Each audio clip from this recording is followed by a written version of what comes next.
Experiencing low signal on your US Cellular SIM card? It's a common issue, especially in rural areas. While the SIM card itself isn't usually the primary culprit, it's a good starting point. First, understand that signal strength is measured in dBm. Aim for -50 dBm or higher for a strong signal. Lower than -100 dBm indicates a weak signal. Factors contributing to low signal include network coverage. US Cellular uses CDMA LTE 5G bands, with insufficient tower density being a key issue in rural areas. Your device can also contribute. Faulty antennas or outdated software can degrade signal. Environmental factors like buildings and weather also play a role.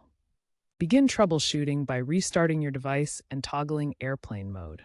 Next, use the US Cellular app or dial a specific code to check your signal strength. Finally, check for any physical damage to the SIM card. Scratches or corrosion can cause connectivity problems. Start by ensuring your phone's software is up to date, as firmware updates often include SIM card optimization features.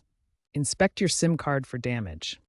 Try reseating it. Power off, eject, clean contacts with a soft cloth, reinsert. Use the US Cellular Coverage Map app to verify coverage in your area. If signal remains poor, the SIM may be faulty and need replacement.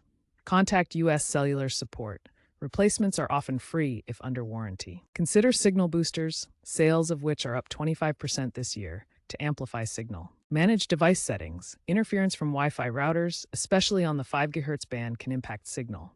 Try switching to 2.4 GHz Wi-Fi. Experts like Craig Moffat emphasize that low signal is often device-related, so ensure your phone is in good working order.